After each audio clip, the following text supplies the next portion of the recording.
Aku selalu percaya bahwa nasib adalah sebuah teka-teki silang yang seringkali huruf-hurufnya dihapus secara paksa oleh keadaan. Namaku Naila. Usiaku baru saja menyentuh angka 28. Namun, jika kau melihat ke dalam mataku, kau akan menemukan sebuah kelelahan yang biasanya hanya dimiliki oleh mereka yang sudah hidup seabad lamanya. Malam itu, langit di atas sana seolah sedang berduka bersamaku. Awan hitam pekat menggantung rendah dan hujan turun bukan lagi sebagai berkah, melainkan seperti ribuan jarum dingin yang menusuk pori-pori kulitku. Aku berdiri mematung di depan sebuah gerbang besi hitam yang menjulang tinggi. Ujung-ujungnya runcing, seolah memperingatkan siapapun bahwa dunia di dalamnya tidak ramah bagi jiwa yang rapuh. Rumah di balik gerbang itu tampak seperti istana dalam dongeng-dongeng pengantar tidur. Namun, di mataku, ia tak lebih dari sebuah monumen kesunyian yang megah. Cahaya lampu taman yang kekuningan memantul di atas genangan air, menciptakan bayangan-bayangan aneh yang menari di dinding pagar. Aku hanyalah seorang wanita pelarian, seorang pengelana tanpa arah yang membawa satu tas usang berbahan kanvas yang warnanya sudah memudar. Di dalamnya, tidak ada perhiasan atau emas, hanya ada sisa-sisa harga diri yang nyaris hancur setelah aku dikhianati oleh orang-orang yang seharusnya melindungiku. Pakaianku basah kuyup, menempel erat di tubuhku yang gemetar, bukan hanya karena dinginnya udara malam, tapi karena ketakutan yang mencekam tentang hari esok yang mungkin lebih gelap dari malam ini. Di duniaku, harapan adalah sebuah kemewahan yang tidak bisa kubeli, bahkan dengan seluruh sisa tenagaku.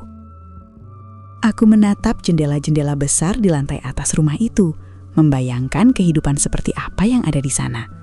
Apakah mereka juga merasa kedinginan, ataukah mereka terlalu hangat hingga lupa bahwa di luar sana ada orang-orang yang sedang bertaruh nyawa melawan lapar? Siapa yang akan menira bahwa di balik pintu jati yang kokoh dan berukir indah itu, seorang duda kaya dengan tatapan sedalam samudra luas sedang menungguku, meski ia sendiri belum tahu siapa aku. Dan siapa yang akan menyangka bahwa malam pertamaku menginjakkan kaki di lantai rumah ini, malam yang seharusnya menjadi awal pengabdianku sebagai seorang pembantu yang tak dianggap sebelah mata, justru menjadi titik nol dari sebuah rahasia besar yang akan mengubah seluruh aliran darahku. Aku menarik napas panjang, mencoba mengisi paru-paruku dengan oksigen yang terasa berat karena uap air. Tanganku yang pucat dan gemetar perlahan menekan bel besi di samping gerbang. Suara dentingnya memecah kesunyian malam, terdengar seperti lonceng kematian bagi masa laluku yang pahit, namun sekaligus menjadi peluit awal bagi drama kehidupan yang tidak pernah berani kubayangkan dalam mimpi terburukku sekalipun. Aku mencium aroma tanah basah, aroma yang selalu mengingatkanku pada pemakaman ibuku, dan aku bersiap menyerahkan seluruh sisa hidupku, seluruh tenaga dan keringatku, demi sekerat roti dan tempat berteduh di rumah yang mereka sebut sebagai Istana Tuan Arkan. Pintu gerbang itu perlahan terbuka dengan suara derit besi yang memilukan, seolah-olah ia sedang membuka mulut untuk menelanku bulat-bulat ke dalam takdir yang baru. Lantai marmer di ruang depan itu terasa begitu dingin, seolah-olah ia adalah es yang membeku selama ribuan tahun, menusuk langsung ke telapak kakiku yang pecah-pecah dan kotor.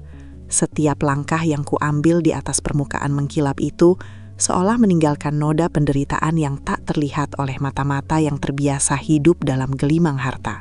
Bau parfum ruangan yang sangat mahal, perpaduan antara kayu cendana yang mistis dan aroma bunga mawar yang segar namun dominan menyerang indera penciumanku. Aroma itu sangat kontras dengan bau keringat, bau debu jalanan, dan bau keputusasaan yang menempel di baju lusuhku sejak pelarian panjangku dari Bogor yang melelahkan. Aku merasa seperti alien yang terdampar di planet yang tidak mengenalku. Namamu Naila kan? Berhenti di situ. Jangan melangkah lebih jauh, nanti kotoranmu mengotori karpet ini.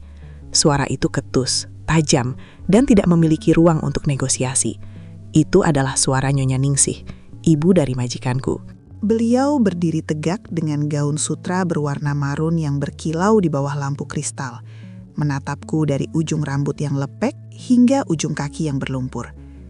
Tatapannya bukan tatapan manusia kepada manusia, melainkan seperti seorang kolektor seni yang sedang melihat sebuah sampah yang masuk ke galerinya secara tidak sengaja. Tugasmu sederhana, bersihkan apa yang kotor, jangan bicara jika tidak ditanya, dan jangan pernah menyentuh barang-barang di ruang tamu ini kecuali kau sedang memegang kemoceng. Kamarmu di belakang, di samping gudang perkakas. Jangan berharap ada kasur empuk di sana. Aku hanya bisa menunduk, menyembunyikan mataku yang mulai memanas karena air mata yang kutahan sekuat tenaga. Di duniaku, menunduk bukan berarti menyerah, tapi itu adalah perisai terakhir untuk bertahan hidup dari serangan kata-kata yang lebih tajam dari pisau dapur. Namun, di tengah kehinaan itu, instingku memaksaku untuk sedikit mengangkat wajah. Saat itulah, mataku tanpa sengaja bertemu dengan sosok pria yang berdiri diam di balkon lantai 2, tersembunyi di balik bayangan pilar. Tuan Arkan. Beliau berdiri di sana, memegang gelas kaca berisi air putih yang jernih, dengan wajah yang datar dan tanpa emosi sedikit pun. Cahaya lampu dari dalam ruangan menyinari sisi kiri wajahnya, menonjolkan rahangnya yang kokoh dan mata yang menyimpan kesepian luar biasa. Jenis kesepian yang hanya dimiliki oleh mereka yang memiliki segalanya, namun tidak memiliki siapa-siapa. Beliau menatapku sejenak. Sebuah tatapan yang singkat, mungkin hanya 2 atau 3 detik. Namun rasanya seperti ribuan tahun. Tatapannya kosong namun menghujam. Seolah-olah dia bisa menembus kulitku dan melihat semua luka, semua trauma, dan semua ketakutan yang kusembunyikan rapat-rapat di balik baju lusuhku ini. Dia tidak menyapa, tidak juga memberikan instruksi tambahan, bahkan tidak menunjukkan rasa kasihan. Dia hanya berbalik perlahan, langkah kakinya tidak terdengar karena tebalnya karpet bulu di atas sana, dan dia menghilang ke dalam kegelapan kamarnya yang luas. Dia meninggalkanku dalam kesunyian dapur yang sangat luas dan sepi, di mana aku akhirnya menyadari dengan pahit bahwa di rumah mewah ini, aku hanyalah sebuah bayangan, sebuah entitas tak terlihat yang hanya bertugas memastikan bahwa kehidupan mereka tetap bersih dan berkilau. Sementara hidupku sendiri dibiarkan kusam dan terlupakan di pojok gudang yang gelap. Hari-hariku di rumah itu dimulai jauh sebelum matahari sempat menyapa bumi dengan sinarnya. Jam 5 pagi, saat embun masih memeluk dedaunan di taman, aku sudah harus berjibaku dengan asap dapur yang menyesakkan dan bau deterjen yang menyengat kulit tanganku hingga memerah. Aku sering melihat Tuan Arkan berangkat pagi-pagi sekali dengan setelan jas rapi yang kaku, melangkah dengan sepatu kulit yang mengkilap, tanpa pernah sekalipun melirik ke arahku yang sedang berlutut menggosok lantai teras. Baginya, aku mungkin hanya bagian dari mesin rumah tangga yang berfungsi tanpa perlu dikenal namanya, apalagi dikenali perasaannya. Namun, di tengah keheningan istana yang terasa seperti penjara mewah itu, aku menemukan sebuah alasan untuk tetap bertahan. Dava. Bocah kecil berusia 5 tahun itu seringkali kutemukan sedang duduk menyendiri di sudut taman belakang yang jarang terurus, tempat di mana ilalang mulai tumbuh tinggi di antara mawar-mawar yang layu. Dia duduk di sana, memeluk sebuah mainan robot tua yang sudah patah lengan kanannya dan warnanya sudah kusam dimakan waktu. Matanya sembab, ada lingkaran hitam yang menunjukkan bahwa dia tidak pernah tidur dengan nyenyak, atau mungkin dia terlalu banyak menangis dalam sunyi. Ada kesepian yang begitu dalam di mata kecil itu, sebuah jenis kesepian yang sangat kukenal, kesepian seorang anak yang merasa kehilangan pegangan di tengah dunia yang begitu luas dan asing baginya. "Kenapa menangis, sayang? Robotnya sakit ya?" tanyaku dengan suara selembut mungkin suatu sore, sambil perlahan berlutut di depannya. Aku tak peduli jika lututku harus kotor terkena tanah merah atau seragam pembantuku yang sudah lusuh ini menjadi semakin berantakan. Dava menatapku dengan ragu, air matanya masih mengalir lambat di pipinya yang tembam dan pucat. "Robot Dava rusak, Papa nggak punya waktu buat benerin." Nenek bilang robot rusak harus dibuang saja. Tapi ini pemberian terakhir Mama. Bisiknya lirih, suaranya pecah karena isak tangis yang berusaha ia tahan sekuat tenaga. Hatiku mencelos mendengarnya. Kata-kata itu seperti jarum yang menusuk langsung ke pusat empatiku. Aku mengambil robot itu dari tangannya, membersihkan debu-debu yang menempel dengan ujung bajuku, dan dengan sisa-sisa ingatan masa kecilku saat sering membantu almarhum ayahku yang dulu seorang tukang kayu, aku mencoba menyatukan kembali lengan robot itu. Aku menggunakan kawat kecil yang kupungut dari gudang dan sedikit lem kayu. Dava memperhatikan setiap gerakanku dengan mata yang perlahan-lahan mulai berbinar. Sebuah binar yang sudah lama tidak terlihat di wajahnya. Saat robot itu kembali utuh, meski tidak sempurna, dia tiba-tiba menerjangku, memeluk leherku dengan sangat erat. Sangat erat, seolah-olah aku adalah pelampung di tengah badai. "Terima kasih, Binaila. Wangi Binaila seperti mama, hangat," bisiknya di telingaku. Kalimat itu membuat duniaku seolah berhenti berputar sejenak. Aku memeluknya kembali, merasakan detak jantungnya yang kecil dan rapuh. Dan di bawah langit sore yang mulai menguning, aku bersumpah dalam hati. Selama aku masih bernapas di rumah ini, aku tidak akan membiarkan bocah ini merasa ditinggalkan lagi. Aku akan menjadi pelindungnya, meski aku sendiri hanyalah seorang pengabdi yang tak punya kuasa. Kedekatanku dengan Dava ternyata menjadi jembatan yang tak kasat mata antara aku dan sosok dingin Tuan Arkan. Suatu malam yang mencekam, badai besar menghantam kota dengan amarah yang luar biasa. Petir menyambar-nyambar dengan suara yang menggelegar, membuat kaca-kaca jendela besar di rumah mewah itu bergetar hebat, seolah hendak pecah berkeping-keping. Di tengah kegelapan malam, Dava tiba-tiba mengalami demam yang sangat tinggi. Tubuhnya yang mungil menggigil hebat, keringat dingin membanjiri bantalnya, dan dia terus mengigau dalam ketakutan, memanggil nama ibunya yang sudah lama tiada dalam sebuah tragedi kecelakaan yang tak pernah dibicarakan di rumah ini. Nyonya Ningsih sedang pergi menghadiri acara pesta sosialita di hotel berbintang dan tidak bisa dihubungi sama sekali. Sementara para pelayan lainnya sudah tertidur lelap di paviliun belakang yang terpisah jauh. Tuan Arkan baru saja pulang saat itu. Bajunya sedikit basah karena cipratan air hujan. Wajahnya tampak sangat lelah dengan guratan frustasi yang jelas saat melihat anaknya terbaring lemah, namun tak tahu harus berbuat apa. Dia berdiri di depan pintu kamar Dava dengan tangan yang mengepal, tampak tidak berdaya di hadapan rasa sakit anaknya sendiri. Aku, tanpa memikirkan izin atau kasta lagi, langsung berlari ke dapur. Aku mengambil baskom berisi air hangat dan handuk kecil yang paling lembut.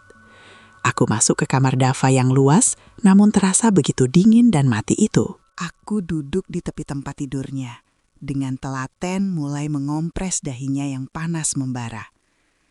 Aku membisikkan doa-doa yang paling tulus, dan mulai menyanyikan lagu Nina Bobo lama yang dulu sering dinyanyikan ibuku saat aku masih kecil. Tanpa kusadari, Tuan Arkan masih berdiri di ambang pintu, memperhatikan setiap gerak-geriku selama hampir 1 jam penuh.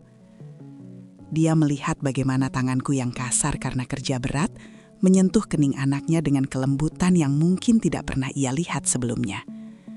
Kelembutan yang hanya bisa diberikan oleh seseorang yang mencintai tanpa syarat. Kamu tidak perlu melakukannya sejauh ini, Naila. Itu bukan tugasmu untuk terjaga sampai selarut ini. Suaranya terdengar berat di tengah suara hujan. Namun kali ini, nada dingin yang biasanya membeku mulai mencair, digantikan oleh getaran rasa lelah yang sangat jujur dan manusiawi. Dava membutuhkan kenyamanan, Tuan. Bukan sekedar obat kimia dari dokter. Dia butuh merasa bahwa ada seseorang yang benar-benar menjaganya saat dunia terasa menakutkan baginya. Jawabku tanpa berani mengangkat pandangan, tetap fokus pada kain kompres di tanganku. Tuan Arkan melangkah mendekat, langkahnya pelan dan berat. Dia duduk di sisi lain tempat tidur, membuat kasur itu sedikit amblas di bawah beban tubuhnya. Untuk pertama kalinya, aku mencium aroma maskulinnya yang tajam bercampur dengan bau hujan dan kelelahan kerja yang panjang. Jarak kami sangat dekat, hingga aku bisa merasakan radiasi panas dari tubuhnya yang besar. Secara tidak sengaja, tangannya menyentuh punggung tanganku saat dia hendak memperbaiki letak selimut Dava. Sebuah aliran listrik yang aneh seolah merambat cepat ke seluruh syarafku, membuat jantungku berdegup tak karuan. Dia menatapku lama, sangat lama. Matanya yang tajam seolah sedang membedah jiwaku, mencari tahu dari mana datangnya ketulusan ini. Kenapa kamu memberikan semua ini pada kami, Naila? Padahal kami memperlakukanmu hanya sebagai pelayan yang bisa diganti kapan saja. Tanyanya dengan suara lirih yang nyaris hilang ditelan suara petir. Aku menunduk semakin dalam, mencoba menyembunyikan getaran di bibirku. Karena kasih sayang tidak pernah mengenal kasta, Tuan. Hati tidak butuh ijazah atau kekayaan untuk bisa merasa. Jawabku pelan. Malam itu, di bawah temaram lampu kamar yang remang-remang, tembok es yang selama ini membentengi Tuan Arkan mulai menampakkan retakan yang nyata. Dan aku tahu, hidupku takkan pernah sama lagi setelah malam ini. Namun, kehangatan yang mulai tumbuh di antara kami justru menjadi awal dari penderitaan baru yang lebih perih dari sekadar rasa lelah fisik. Nyonya Ningsih, dengan naluri tajam seorang penguasa rumah yang tak ingin otoritasnya goyah, mulai mencium perubahan atmosfer yang tidak biasa di rumah ini. Beliau melihat bagaimana Dava kini selalu menungguku di ambang pintu dapur setiap sore, menolak disuapi oleh pengasuh resmi yang berseragam mahal dan hanya ingin memakan nasi goreng sederhana buatanku. Beliau juga menyadari, dengan mata yang menyipit penuh kecurigaan, bahwa putranya, Arkan, kini mulai jarang menghabiskan waktu hingga larut malam di kantor. Arkan lebih memilih duduk di ruang keluarga, berpura-pura membaca laporan bisnis, namun sesekali matanya mencuri pandang ke arahku yang sedang membersihkan debu di sela-sela rak buku jati yang besar. Ingat posisimu, Naila. Jangan pernah lupa bahwa kamu hanyalah seorang pembantu yang kami pungut dari jalanan karena belas kasihan sesaat. Gertak Nyonya Ningsih suatu pagi, setelah beliau membergoki Arkan secara diam-diam meletakkan sebuah jaket wol baru di atas meja dapur untukku. Karena beliau tahu aku sering menggigil saat bekerja di pagi buta. Beliau melemparkan tumpukan cucian kotor tepat ke arah wajahku, membuat kain-kain itu menutupi pandanganku dan membuat harga diriku seolah terinjak-injak di atas lantai dapur yang baru saja kukilapkan hingga licin. Kata-kata beliau bukan lagi sekadar teguran, melainkan belati yang diasah tajam dan ditusukkan langsung ke pusat luka lamaku. Aku menangis di dalam kamar gudangku yang sempit malam itu. Kamar yang hanya beralaskan kasur tipis dan berbau apek kayu tua. Aku memandangi pantulan wajahku di sebuah cermin kecil yang sudah retak di pojok ruangan. Di sana aku melihat wanita yang tampak begitu lelah. Mataku sembab, kulit tanganku kasar dan mengelupas karena terlalu banyak terpapar deterjen dan pembersih lantai. Benar kata beliau, aku ini siapa? Aku hanyalah wanita dengan masa lalu yang hancur. Seorang pelarian yang mencoba menyambung nyawa di istana orang kaya. Cinta antara seorang duda konglomerat dan seorang pembantu dapur hanyalah sebuah dongeng murahan, sebuah anomali yang akan ditertawakan oleh dunia. Aku merasa sangat berdosa. Merasa lancang karena telah membiarkan hatiku bergetar setiap kali Tuan Arkan menyebut namaku dengan nada yang lembut.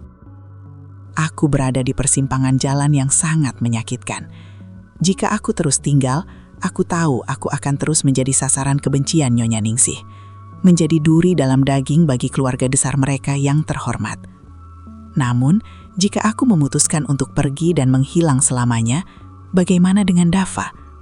Bagaimana dengan bocah malang itu yang kini sudah mulai memanggilku mama dalam setiap mimpi buruknya? Bagaimana dengan Tuan Arkan? Pria yang dibalik kekayaannya ternyata menyimpan kerapuhan yang hanya berani ia tunjukkan padaku. Dilema ini mencekikku lebih hebat dari rasa lapar.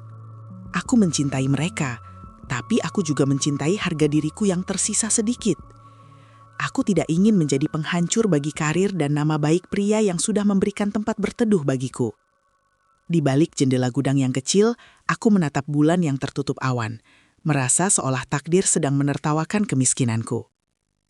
Puncak dari segala ketegangan itu akhirnya meledak pada malam peringatan kematian istri pertama Tuan Arkan. Rumah megah itu disulap menjadi tempat pertemuan yang sangat formal, dipenuhi oleh tamu-tamu terhormat, rekan bisnis kelas atas, dan anggota keluarga besar yang mengenakan gaun serta setelan jas yang harganya setara dengan biaya hidupku selama 10 tahun. Nyonya Ningsih dengan sengaja menyuruhku bekerja tanpa henti malam itu. Aku harus mengangkat nampan-nampan berat, menuangkan minuman, dan berdiri di sudut ruangan seolah ingin menunjukkan pada dunia, dan terutama pada Arkan, di mana tepatnya derajatku berada. Beliau ingin aku sadar bahwa di tempat ini, aku hanyalah pelayan, bukan manusia yang punya hati. Namun di tengah hiruk-pikuk pesta yang formal itu, sebuah kejadian yang tak terduga terjadi. Dava, yang merasa asing dan takut dengan keramaian tamu, tiba-tiba berlari ke tengah ruangan, melewati kerumunan orang kaya dan langsung memeluk kakiku dengan erat. "Mama Naila, Dava takut." "Ayo makan bersama Dava di kamar saja," ucapnya dengan suara polos yang sangat nyaring, membelah kesunyian musik klasik yang sedang diputar. Seluruh ruangan mendadak sunyi senyap. Ratusan pasang mata menatap ke arah kami dengan pandangan yang sulit diartikan. Sebagian penuh hinaan, sebagian lagi penuh rasa ingin tahu yang jahat. Wajah Nyonya Ningsih berubah memerah padam. Urat-urat di lehernya menegang karena rasa malu yang luar biasa di depan kolega-koleganya. Beliau melangkah maju dengan langkah yang mengintimidasi, menjambak lenganku dengan kasar hingga nampan di tanganku jatuh berdentang di lantai marmer, menciptakan suara gaduh yang memilukan. "Dasar pembantu tidak tahu diri! Kamu mengajari cucuku memanggilmu mama. Kamu benar-benar jalang yang tidak tahu malu. Sudah melampaui batas yang kuberi," teriak beliau dengan suara melengking. Dan tanpa peringatan, sebuah tamparan keras mendarat di pipi kiriku. Aku tersungkur ke lantai, sudut bibirku pecah dan mengeluarkan darah segar. Dava menangis histeris, mencoba melindungiku dengan tubuh kecilnya. Para tamu mulai berbisik-bisik sinis, menatapku seolah aku adalah virus yang mencemari kesucian rumah mereka. Aku sudah menyerah. Aku sudah bersiap untuk berdiri, mengemasi tas kanvas usangku dan menghilang ke dalam gelapnya malam selamanya. Namun, sebuah suara yang menggelegar seperti petir menghentikan setiap gerak di ruangan itu. "Cukup, Ma. Jangan pernah sentuh Naila dengan tangan kotormu lagi." Tuan Arkan berdiri di tengah ruangan. Matanya menyala dengan amarah yang selama ini ia pendam rapat-rapat. Beliau melangkah maju dengan gagah, bukan untuk menolong ibunya yang sedang murka, melainkan untuk berlutut di depanku, membantuku berdiri di depan ratusan pasang mata yang menghakimi. "Arkan, kamu sudah gila. Dia hanya pelayan, dia sampah jalanan," teriak Nyonya Ningsih tak percaya, suaranya gemetar karena syok. Tuan Arkan menatap ibunya dengan tatapan paling dingin dan mematikan yang pernah kulihat. "Dia bukan pelayan, Ma. Dia adalah wanita yang telah mengembalikan nyawa ke dalam rumah yang mati ini. Dia yang mencintai Dava lebih dari siapapun di ruangan ini, termasuk Mama. Jika Mama tidak bisa menghormatinya sebagai wanita yang kucintai, maka aku yang akan keluar dari rumah ini, sekarang juga." Seluruh tamu terperangah. Tuan Arkan benar-benar serius. Beliau melepaskan jas mahalnya yang bermerek, melemparkannya ke atas lantai yang kotor karena tumpahan minuman, dan dengan satu gerakan pasti, beliau menarik tanganku yang gemetar untuk keluar dari istana itu, membawa Dava dalam gendongan tangannya yang kuat. Malam itu, kami meninggalkan semua kemewahan, semua status, dan semua warisan, hanya demi sebuah kebenaran yang bernama cinta yang merdeka. Malam pertama kami setelah meninggalkan istana itu, bukanlah di hotel berbintang atau kamar dengan pendingin udara yang sejuk. Kami berada di sebuah rumah kontrakan kecil di pinggiran kota yang padat. Sebuah bangunan dengan dinding kusam yang catnya sudah mengelupas di sana-sini. Atapnya sedikit bocor, meninggalkan noda coklat di plafon yang tampak rapuh. Dan suara tikus yang berlarian di atas sana menjadi musik latar yang sangat asing bagi telinga pria seperti Tuan Arkan. Arkan, yang kini memintaku memanggil namanya saja, duduk di lantai semen yang dingin, hanya beralaskan tikar pandan tipis yang kami beli dari sisa uang di sakunya. Dava sudah tertidur lelap di dalam satu-satunya kamar yang ada, kelelahan setelah menangis sepanjang perjalanan.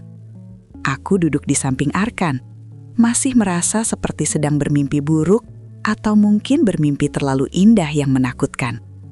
Aku menatap tangannya yang halus, tangan yang biasanya memegang pena mahal untuk menandatangani kontrak miliaran rupiah, kini harus memegang sapu lidi untuk membersihkan lantai kontrakan yang berdebu.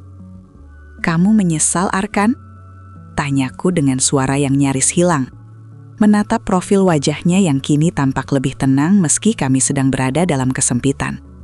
Arkan menoleh ke arahku. Dia meraih tanganku yang kasar karena terlalu banyak bekerja, lalu mencium punggung tanganku dengan begitu lembut. Sebuah ciuman yang terasa sangat tulus hingga membuat mataku seketika memanas. "Jangan pernah tanyakan itu lagi, Naila. Justru di sini, di ruangan sempit ini, aku merasa benar-benar menjadi seorang pria yang bebas. Aku tidak butuh warisan yang membelenggu jiwaku jika harganya adalah kehilangan dirimu dan kebahagiaan Dava. Bisiknya dengan suara rendah yang menggetarkan sanubariku. Malam itu kami berbicara tentang banyak hal. Tentang ketakutan kami menghadapi hari esok. Tentang bagaimana ia harus melamar pekerjaan dari nol. Dan bagaimana aku akan kembali menjadi tukang cuci untuk sekadar menyambung nyawa. Di balik kesederhanaan itu, ada sebuah kejutan yang membuatku syok. Pria yang dulu kukira begitu kuat dan tak tersentuh, tiba-tiba menangis di bahuku. Dia menangis bukan karena kehilangan hartanya, tapi karena rasa syukur karena akhirnya memiliki rumah yang sesungguhnya, yaitu hati yang menerimanya apa adanya. Di rumah kontrakan sempit itu, kami merayakan malam pertama kami sebagai manusia merdeka, tanpa sekat kasta yang menghalangi detak jantung kami yang kini menyatu. Bulan-bulan pertama adalah ujian yang sangat nyata bagi cinta kami. Arkan, yang tidak memiliki pengalaman kerja kasar, terpaksa bekerja sebagai buruh angkut di pasar sebelum akhirnya mendapatkan posisi sebagai staf administrasi biasa di sebuah kantor kecil dengan gaji yang sangat pas-pasan. Aku sendiri kembali ke pekerjaan lamaku, mencuci baju tetangga-tetangga di sekitar kontrakan hingga jari-jariku seringkali membiru dan perih terkena deterjen murah. Kami hidup dengan sangat hemat, menghitung setiap keping koin hanya untuk membeli susu Dava. Namun, anehnya, tawa Dava di rumah kecil ini jauh lebih nyaring daripada saat ia berada di istana dulu. Hingga suatu pagi, duniaku mendadak gelap. Aku jatuh pingsan saat sedang menjemur pakaian di bawah terik matahari. Arkan yang panik segera membawaku ke puskesmas terdekat dengan sepeda motor tua yang kami beli dari hasil mencicil. Hasil pemeriksaan dokter membuat kami berdua mematung diam 1000 bahasa. "Selamat Pak Bu, Ibu Naila sedang hamil 2 bulan. Kondisinya lemah karena kelelahan. Mohon dijaga ya." Berita itu seperti ledakan kebahagiaan di tengah gurun kesulitan kami. Aku hamil anak Arkan, seorang anak yang dikirim Tuhan bukan untuk merebut warisan, melainkan sebagai simbol kemenangan cinta kami atas ego dunia. Namun kabar ini ternyata sampai ke telinga Nyonya Ningsih melalui informannya. Suatu sore, sebuah mobil mewah berhenti di depan kontrakan kami yang kumuh, sangat kontras dengan lingkungan sekitar. Beliau turun dengan wajah yang masih angkuh, namun ada sisa air mata yang tidak bisa disembunyikan di sudut matanya. Beliau melihat putranya yang dulu selalu rapi, kini sedang menggendong Dava sambil membantu aku memasak di dapur kecil yang berasap. Beliau melihat perutku yang mulai membuncit dan kehangatan yang tidak pernah beliau temukan di rumah besarnya yang sepi. Sesuatu di dalam diri beliau hancur berkeping-keping. Beliau menyadari bahwa uangnya yang berlimpah tidak bisa membeli kedamaian yang kami miliki. Sambil terisak, beliau berlutut di depanku di atas lantai semen yang kasar, memohon maaf atas segala penghinaan dan kejamnya kata-katanya dulu. Beliau memohon agar kami pulang, bukan sebagai pembantu dan majikan, tapi sebagai sebuah keluarga yang utuh, di mana aku diakui sebagai nyonya rumah yang sah. Kami menyadari bahwa kesulitan ini adalah cara Tuhan untuk membersihkan hati kami semua. Kini aku berdiri kembali di depan gerbang besi yang sama. Gerbang yang dulu kumasuki dengan tubuh basah kuyup dan hati yang hancur. Namun kali ini, aku tidak lagi menunduk atau gemetar. Aku melangkah dengan kepala tegak, menggenggam erat tangan Arkan yang menatapku dengan penuh rasa bangga dan cinta. Di sampingku, Dava berlari riang, tidak sabar menantikan kelahiran adiknya yang sebentar lagi akan menghiasi rumah ini dengan tangisnya. Nyonya Ningsih menyambut kami di pintu jati besar itu bukan dengan tatapan menghina, melainkan dengan pelukan hangat seorang ibu yang telah menemukan kembali jiwanya yang hilang. Aku sadar, takdir mungkin memang penuh liku dan luka, tapi ketulusan adalah kunci yang bisa membuka pintu paling keras sekalipun. Aku hanyalah Naila, mantan pembantu yang pernah dianggap sampah. Namun kini, aku adalah ratu di hati pria yang kucintai, dan ibu bagi anak-anak yang menjadi masa depanku. Teman-teman jendela kisah masa kini, ingatlah selalu, derajat seseorang tidak pernah diukur dari seberapa tebal dompetnya, tapi dari seberapa murni kasih sayang yang ia berikan. Status sosial bisa lenyap dalam sekejap, harta bisa habis tak bersisa. Tapi, cinta yang dibangun di atas ketulusan akan tetap abadi, melampaui waktu dan kasta. Jangan pernah menyerah pada nasib, karena Tuhan selalu punya kejutan indah bagi mereka yang berani menjaga harga dirinya. Terima kasih telah menyimak kisah Cinta Tanpa Kasta ini. Sampai jumpa di jendela kisah berikutnya.